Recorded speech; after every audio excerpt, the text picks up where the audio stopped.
Arceon is my absolute favorite plugin for building, and I want to teach you how to use it. You will need to become a patron to Arcaniax to get access to this plugin. I'll provide a link to his Patreon in the description. Once you have it ready on your server, we can start. In this video, I'll be covering the spike brush and spike tool, anything that has to do with spike. I'm going to jump straight into this and start by showing you how to use the spike brush. And you need any tool or weapon in your hotbar in order to create the brush. Then we're going to type brush or arc brush. I think all newer versions require you to use arc brush. So arc brush and then spike. The next number is the block that we're using for this. So let's do something like, I don't know, lapis. Then we're going to select the length of the spike, how tall it's going to be. Let's do something small to start, like 10. And then the start and end numbers are next. So the start is the base of the spike itself, basically where you click, that's the start. And the end will be going toward you. So let's start with something like 10 and end with something like 1. So with this command set, we can start clicking around. And you'll see it's going to create these really stubby spikes. And that's really because our length is just not long enough to really see the spike. So let me undo all of those and try that again, but this time with a much taller spike, like 30, with the same start and end numbers. So now we've got a 30 long spike, or maybe not exactly 30, but you know. It's a taller spike with a base radius of 10 and an end radius of 1, so then you get a nice spike shape. And no matter where you click this, it's going to go toward you. So I could stack them on top of each other and make some interesting patterns. It almost looks like a bone structure. So if you were building some kind of skeleton and needed this to help you make that, then that would be great. Or if you needed to do some giant ice spikes for a background, kind of like what I did with my ice dragon, that would work too. Although at the time, I don't think I used this command, and I really wish I had. Also remember, you can have the start be a smaller number, like 1, and then 10 for the end, then you'll get something reversed, where the point is at the base and the wide part is now on the end. There is also a flag we can add to the end of this tool, and that is just the -n flag. It's the only option given to us. And if we do that, it's going to add a little bit of a noise to it, so it's not as straight. It has a little bit of a curve to it. And it's much more noticeable if you do it with a larger spike. So if I made this a really large spike, like 70, we'll keep the same numbers just for consistency. Then if I did that, you'd get an even longer spike. You can see the curve more clearly the longer it is. And with the noise flag, just like with all of the other Arceon tools, every time you use the brush or the command, it's going to be a different noise pattern. It's not going to curve the same way twice. It's completely random. Actually, that does look kind of cool. You can make a neat splash effect, kind of a cartoony 3D splash effect using this. I've never thought about that, but that does look interesting. That was a brief look at the spike brush. The spike command works the same way as the brush, with just a few slight differences. But first I wanted to point out that without using the brush, if you're just using the regular spike command, you can use it with either the cuboid or convex selections. So if I were to do it with a regular cuboid, that's what these two dots are for. Let's select those two. It's going to naturally connect from point 1 to point 2. So if I did spike, and this time we'll do lapis again. So we'll have spike, the block type, and we don't need to enter the length for this one. I guess that is the main difference because the selection is determining our length. So this one is just block, start, and end. So we're going to start at, let's start at 15 and end at 3. So now our start radius will be 15. It'll go up to the end of 3. As for the convex selection, this is probably the most used version of all of the spike options available. So if you have your convex selection with at least 3 points to make a convex selection, and then we could run that exact same spike command with this and see the difference. It's going to make a curve that follows along that path. Something to keep in mind is the distance of the points between each other, because if I have these 3 points, see how the last two at the top are very close to each other? Then I'll enter a standard spike command like this. You'll see how sharply it curves at the top. It's going mostly straight, and then it suddenly curves there at the top. But if we want to follow this same pattern roughly, but instead put a point in the middle here, so see this red line, I'm trying to follow that. That's my last selection. If I go somewhere around here, and then I make the last point roughly around where this one was. So you can see I've moved this middle point way down here. It used to be up there. And now if I run this command again, see how much smoother of a curve you're going to get? It doesn't have that weird hook on the end. So the position of your points really does make a big difference. And of course, just like with the brush, if we wanted to do that with the noise flag, we could. It has the exact same flag and gives it that random noise pattern. That one looked kind of funny, but there you go, that one's better. You can see it more clearly.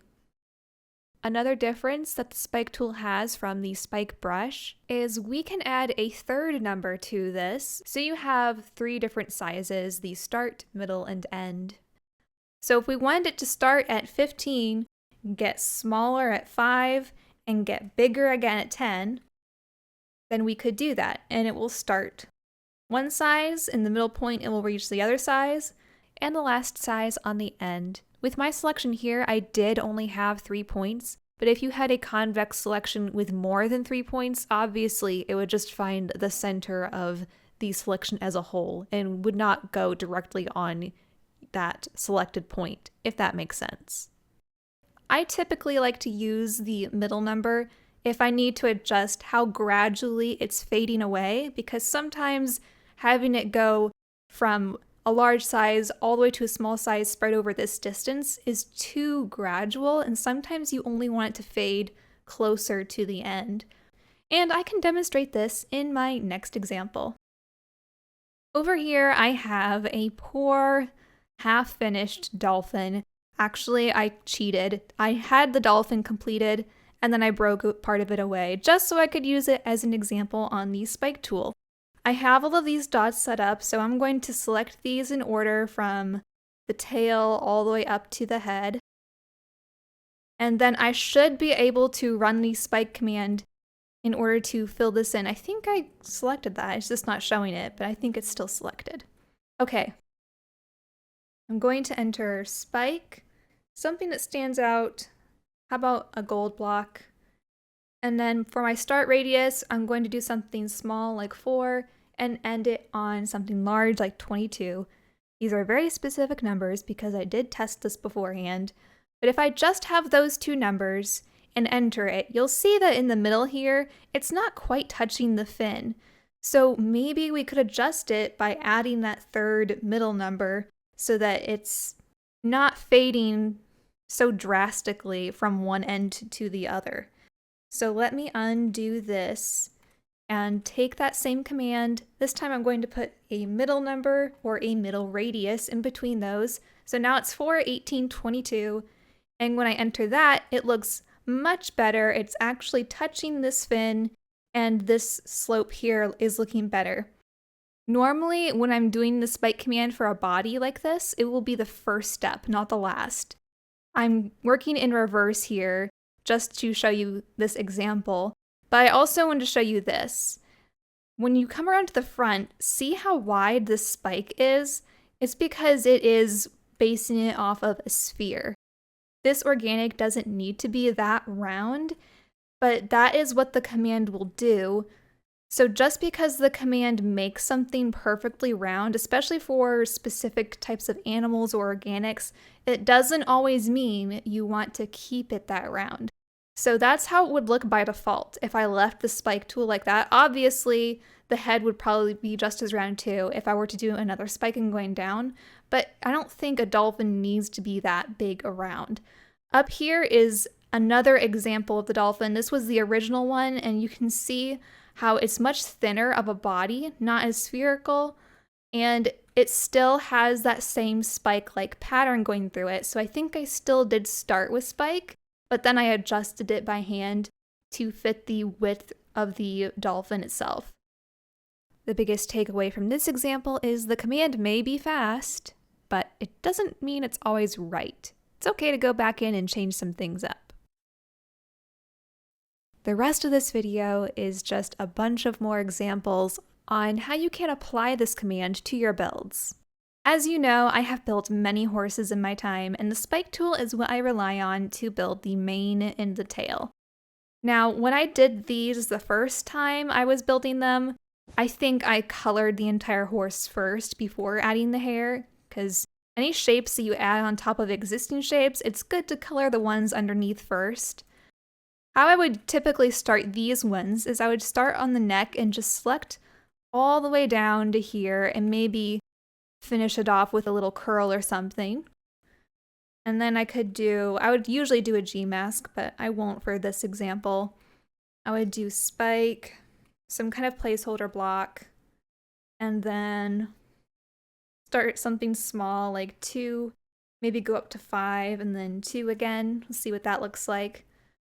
So that spike isn't terribly obvious. It might be more obvious if I did use the G mask. So let's go ahead and mask air. Do that again. Okay, I didn't change too much, but typically what I did for the manes on these horses is just layered the spikes on top of each other. So just did one strand of hair there, then I might switch this to be something like that. Actually, I think I want it to end on a finer point, so I'd go to 1. If your spike isn't looking like how you're picturing it, it could just be your selection points are not in good positions. So just tinker with those until you do get a result that you like. Something more like that is better. And I would repeat this process throughout the entire mane and tail. Also going in by hand to fine-tune it, because this is a really small scale to be using spike, so it's not going to be the most effective by just using the tool. The tail, on the other hand, is much larger, so it's much easier to get most of it looking okay with spike, although I also did go in and add additional hair details by hand. But you could select something like that. And with tails, typically it starts small at the base. So we're going to have it start at 2, go as wide as, let's say, 8, and end on 1. That looks good. Then you'll get something like this, but it still doesn't look quite right to me. Maybe it's just too wide. But typically what I would do with the tails also is I would just do it multiple times. So if I wanted to thicken up part of the tail or add an extra strand, I could do that by layering them on top of each other. That's a very poor example. I think it's because I missed a selection point up here. Sometimes you miss a point, it's gonna go in the wrong place. Then if I run this command again, actually that was not a very good one because the middle was too narrow. Let's do 6. So if you keep layering them on top of each other and experimenting with it, you'll get something that looks better. This is too thin on top and too thick on the bottom, but it gives you a general idea. Another use for the spike tool is fire. At least partially. You can also mix other commands with it to help you get a more realistic fire look, but this is good to help you get started at least. And with this one, I would just have 2 points, the start and end point, no middle point. So actually I should change this to be some kind of glass, like yellow glass with a start point of, let's say 8 and end on 1.